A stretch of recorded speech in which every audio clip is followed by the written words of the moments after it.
بسم الله الرحمن الرحیم. السلام علیکم ګرانو دوستانو زموږ استاد نننی درس د لیکسیون 56 یعنی شپږ پنځوسم درس د 56 سپیل buchstabieren داسې راځي.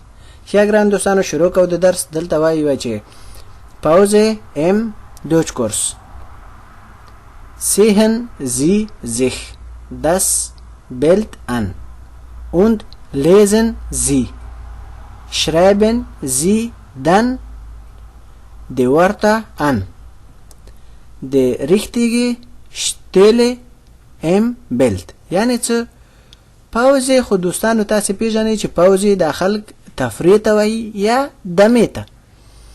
ام یعنی په دوچ کورس یعنی په دوچ کورس کې یعنی تفریح په دوچ کورس کې کنه. که په مکتب کې می تفریح کوي سړی او که مثلا په کورس کې می کنه تفریح کوي کنه نو د تفریح ته پاوزه وایي. ام یعنی په دوچ کورس یعنی په دوچ کورس کې صحیح ده کنه. د دوچ ژبې په کورس کې یا د الماني د ژبې په کورس کې تفریح د الماني د ژبې په کورس کې. ښه امیدوارم دوستان تاسو پوه شئ. ښه سیهن وګورئ.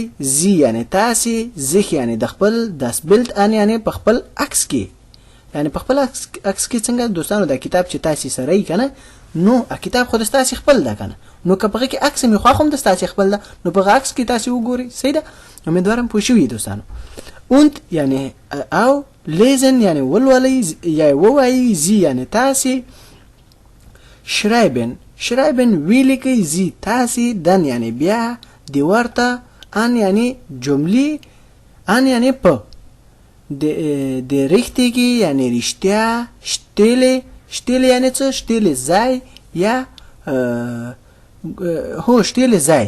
ام بلد یعنی په عکس کې یعنی د عکس په ځای کې یعنی پښتو کې د سیراج د عکس په ځای کې د عکس په ځای کوم ځای ده دا وګورئ دوستانو. دغه ځای نه دا چې په لیکل شوی دي در.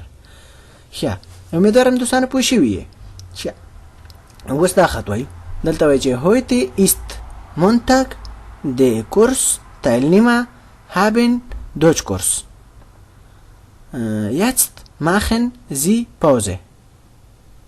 Karim schreibt Zahlen. Mohiba malt eine Sonne. Sita trinkt Tee. Selma träumt. Ali telefoniert. Liana singt ein Lied. Aisha singt auch. Nada tanzt. Nam macht Hausaufgabe. Maria raucht eine Zigarette. Ja, اوس ګورئ یعنی معنی heute خو دوستانو تاسو پیژنئ چې heute یعنی نن. است یعنی دا. Montag یعنی دوشنبه یعنی نن د دوشنبه. heute ist Montag یعنی نن د دوشنبه. د کورس Teilnehmer یعنی د کورس زده کوونکي. haben یعنی لري. دوچ کورس یعنی دوچ کورس یعنی د المانی ژبې کورس لري یعنی نن لري کنه. jetzt یعنی اوس. machen یعنی کوي. زی یعنی دوی. ګورې دوستانو د په دې ځای کې دا ټول کوي کنه دوی. موږ تاسو پښتو کې دوی ورته وایي کنه دوی. پاوزه یعنی تفریح یعنی دوی اوس کوي دوی تفریح. موږ تاسو پښتو کې اوس دوی تفریح کوي کنه داسې وایي. نو په دې ژبه کې داسې جوړ راځي. jetzt machen sie Pause یعنی اوس کوي دوی پاوزه یعنی تفریح. اوس دوی کوي تفریح. امیدوارم پوه شئ دوستانو. ښه دې ځای کې وایي چې کریم schreibt Zahlen یعنی کریم د یو کس نوم ده. schreibt یعنی لیکي. Zahlen یعنی حساب. اوس ګورئ دوستانو زه تاسو د کریم عکس درخیم. دغه کس کریم ده. دغه نوم ده کریم. schreibt یعنی لیکي. Zahlen یعنی حساب. ګورئ دوستانو کچیره درته ښکاري دغلته حساب لیکي. صحیح ده کنه امیدوارم پوه شئ. اوس بل پسې. ښه دلته وایي محبه malt eine Sonne یعنی څه محبه یعنی د یو ښځې نوم ده. مالت یعنی رسمي. عین یعنی یو. زونه یعنی هغه ده مر. ګورئ دوستان موږ تاسو په خوله باندې مر ورته وایو په لیکلو کې لمر لیکو کنه یعنی محبه یو رسمي یو مر. ګورئ دوستان اوس دغه ښځه محبه ده او دغه نوم ده محبه.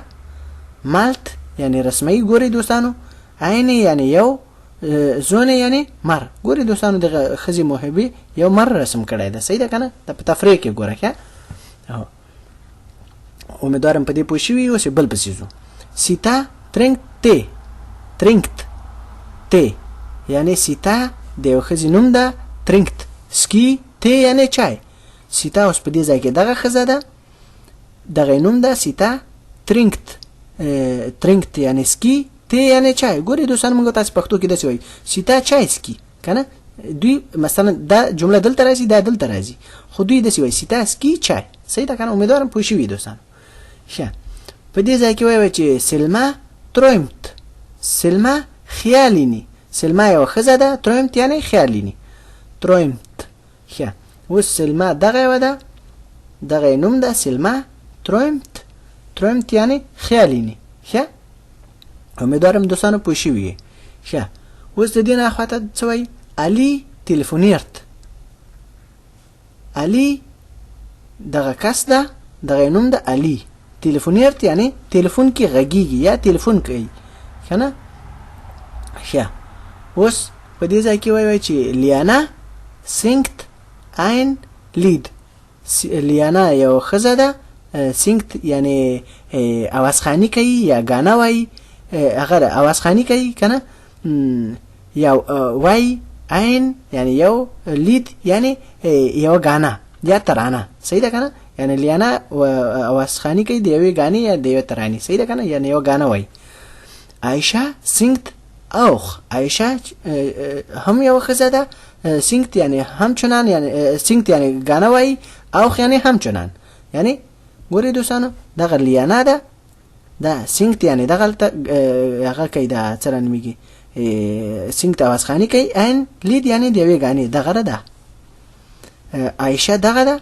چې مثلا عایشه هم ګانا ورسره وایي دغه ده سینګت auch یعنی دا هم ورسره ګانا وایي ښه امیدوارم دوستانو تاسو پوه شوي ښه په دې ځای کې وایي چې غره ده نادا تانست نادا یو کس ده تانست یعنی ډانس کوي یا رقصیږي یا ګډیږي په دې ځای کې دغه نادا ده دغه نوم ده نادا تانست یعنی ګډیږي دغه ده ښه امیدوارم دوستانو په دې هم پوه شوي دا خواته وایي چې نام مخت هاوس aufgabe یعنی نام د یو کس نوم ده مخت یعنی کوي هاوس aufgabe یعنی کورنۍ کار اوس دغه ګوري دوستانو دغه نام نومیږي دغه نام ده دغه نوم ده نام مخت یعنی کوي هاوس aufgabe یعنی کورنۍ کار دغه ده وګوري دوستان تاسو په عکس کې مینه چې کورنۍ کار کوي نه ښه امیدوارم دوستان تاسو په دې پوه شوي اوس د دې بل پسې راځو ماریا